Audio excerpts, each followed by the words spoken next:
The royal titulary or royal protocol of an Egyptian pharaoh is the standard naming convention taken by the kings of ancient Egypt. It symbolizes worldly power and holy might and also acts as a sort of mission statement for the reign of a monarch. The full titulary, consisting of 5 names, did not come into standard usage until the Middle Kingdom, but remained in use as late as the Roman Empire. Horus name. The Horus name is the oldest form of the pharaoh's name, originating in the pre-dynastic period. Many of the oldest known Egyptian pharaohs were known only by this title. The Horus name was usually written in a seric, a representation of a palace facade. The name of the pharaoh was written in hieroglyphs inside this representation of a palace. Typically an image of the falcon god Horus was perched on top or beside it. At least one Egyptian ruler, the 2nd dynasty Seth-Peribsen, used an image of the god Seth instead of Horus,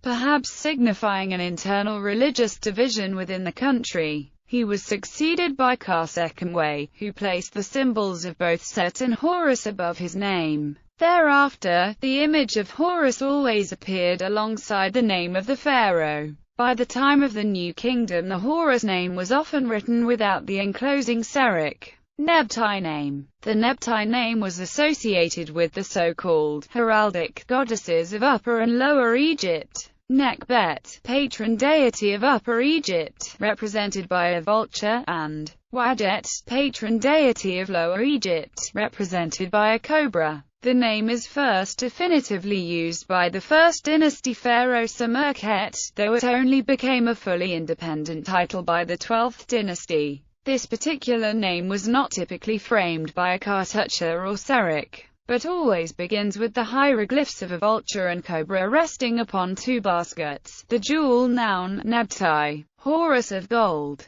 also known as the Golden Horus name. This form of the pharaoh's name typically featured the image of a Horus falcon perched above or beside the hieroglyph for gold. The meaning of this particular title has been disputed. One belief is that it represents the triumph of Horus over his uncle Seth, as the symbol for gold can be taken to mean that Horus was superior to his foes. Gold also was strongly associated in the ancient Egyptian mind with eternity, so this may have been intended to convey the pharaoh's eternal Horus name. Similar to the Nebtai name, this particular name typically was not framed by a cartouche or seric. Throne name. The pharaoh's throne name, the first of the 2 names written inside a cartouche, and usually accompanied the title Nswbt. The term literally means S, he of the sedge, and B, but is often translated for convenience as King of Upper and of Lower Egypt, the sedge and B being symbols for Upper and Lower Egypt, respectively. The term Nswbt has been suggested that Berber term for strongman, ruler, might be derived from it. The epithet Nabtawi, Lord of the 2 lands, referring to valley and delta regions of Egypt, often occurs as well. Personal name. This was the name given at birth. The name itself was preceded by the title, Son of Ra, written with the hieroglyph of a duck, a homonym for the word meaning sun, adjacent to an image of the sun, a hieroglyph for the chief solar deity Ra. It was first introduced to the set of royal titles in the 4th dynasty and emphasizes the king's role as a representative of the solar god Ra. For women who became pharaoh, the preceding title was interpreted as daughter also.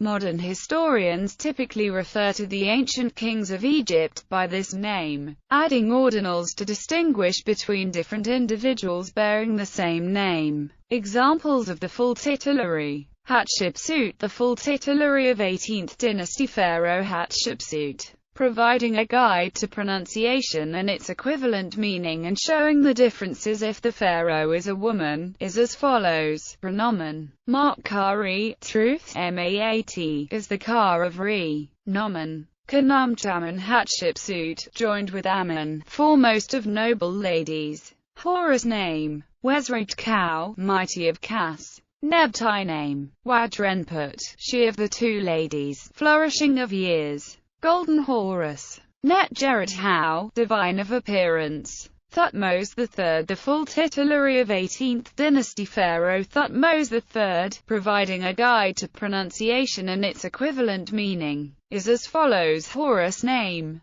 Canact Keen Waset, Horus mighty bull, arising in Thebes. Nebtai name. Wanizit Myrimpit, he of the two ladies, enduring in kingship like Re in heaven. Golden Horus. Sekhem Partijezerkor, Horus of gold, powerful of strength, sacred of appearance. Pronomen. Menkhepera, he of the sedge and the bee, enduring of form as Re. Nomen. Thutmose Neferkeperu, son of Ra. Thutmose, beautiful of forms. Bibliography. Allen, James P. Middle Egyptian. An Introduction to the Language and Culture of Hieroglyphs. New York. Cambridge University Press. ISBN 0-521-77483-7. Dodson, Aidan Mark, and Diane Hilton. The Complete Royal Families of Ancient Egypt. Cairo, London, and New York. The American University in Cairo Press and Thames and Hudson. ISBN 977-424-878-3. Ronald J. Leprechaun. The Great Name. Ancient Egyptian Royal Titulary. Society of Biblical Literature. ISBN 9781589837355.